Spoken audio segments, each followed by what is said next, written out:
अल Aziziyah और Avenfield references में सज़ाओं के खिलाफ नवाज शरीफ की अपीलों की समाअत आज होगी। मुस्लिम लीग नून के कायद इस्लामाबाद हाई कोर्ट में पेश होंगे। चीफ जस्टिस आमिर फारूक और जस्टिस मियां गुल हसन औरंगजेब पर मुश्तमिल 2 रुकनी बेंच समाअत करेगा।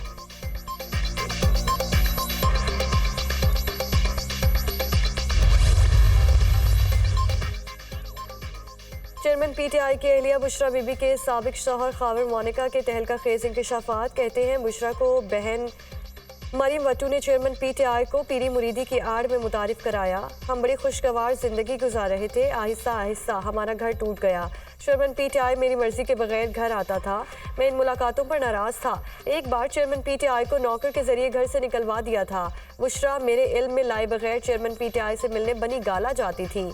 निजी टीवी को इंटरव्यू में खावर मोनिका का कहना था कि शादी से 6 माह पहले बुशरा बीवी मुझसे अलहदा होकर अपने घर चली गई। एक दिन फरज शहजादी ने मुझे मोबाइल पर पैगाम भेजा कि बुशरा को तलाक दे दे। 14 नवंबर 2017 को तलाकनामा फरज शहजादी के हाथ बुशरा बीबी को भिजवाया। तलाक के 1.5 माह बाद 1 जनवरी 2018 में बुशरा ने चेयरमैन पीटीआई से शादी कर ली।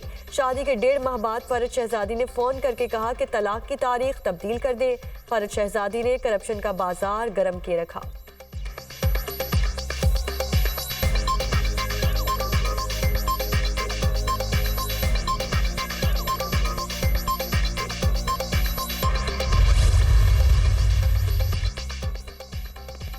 चेयरमैन पीटीआई के साइफर केस में जज तैनाती और जेल ट्रायल के खिलाफ अपील पर आज दोबारा समाअत होगी। गुज़श्ता रोज इस्लामाबाद हाई कोर्ट ने ट्रायल कोर्ट की कार्रवाई रोकने के हुक्म में आज तक तौसी की थी। चेयरमैन पीटीआई को लाहक सिक्योरिटी खदशात से मुताल्लिक रिपोर्ट भी तलब की। आइन में इख्तियारात की तकसीम वाज़ेह है। बड़ा मसला ये है कि मातहत अदलिया का स्टाफ वजारत कानून के मातहत है। इस स्टाफ को इंतजामी तौर पर हाई कोर्ट के मातहत होना चाहिए। जस्टिस मियां गुल हसन औरंगजेब के गुज़श्ता समाअत के दौरान रिमार्क्स।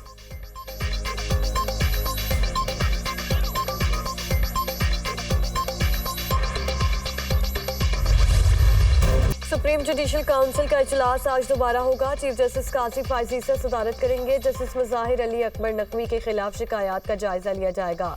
काउंसिल ने जस्टिस मुज़ाहिर नकवी के खिलाफ शिकायत कुनिंदगान को शवाहिद के हमराह तलब कर रखा है। गुज़श्ता रोज काउंसिल ने जस्टिस सरदार तारिक मसूद के खिलाफ शिकायत मुस्तरद कर दी थी।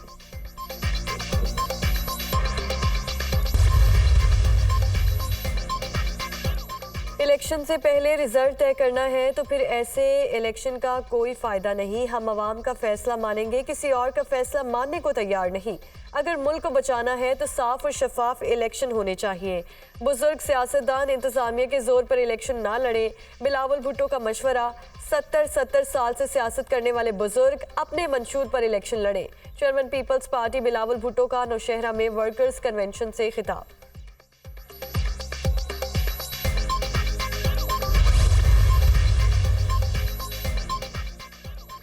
स्मोग में कमी ना आ सकी। दुनिया के आलूदा तरीन शहरों में लाहौर का दूसरा नंबर। औसत air quality index 371 record. Karachi की फ़ज़ा भी आलूदा।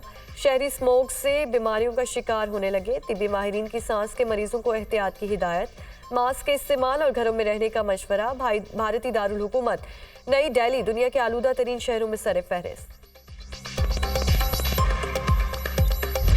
इसराइल ने गजा में अस्पतालों को खुसूसी निशाने पर रख लिया। सहूनी फोर्सेस ने अलशिफा के बाद इंडोनेशिया अस्पताल का भी मुहासरा कर लिया। बीमारों, जख्मियों, तिब्बी अमले और बेघर अफराद को बंदूक की नोक पर निकालने की तैयारियां।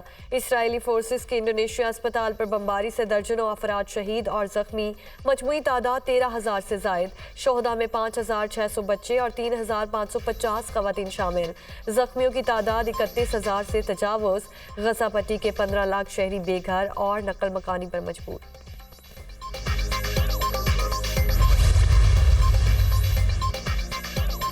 और गैर कानूनी अफगान बाशिंदों की वतन वापसी का सिलसिला जारी। 20 नवंबर को 2,292 गैर कानूनी अफगान बाशिंदे अपने मुल्क चले गए। वापस जाने वालों में खवातीन और बच्चे भी शामिल। अब तक 2,40,175 गैर कानूनी तौर पर पाकिस्तान में मुकीम अफगान बाशिंदे अपने वतन वापस जा चुके।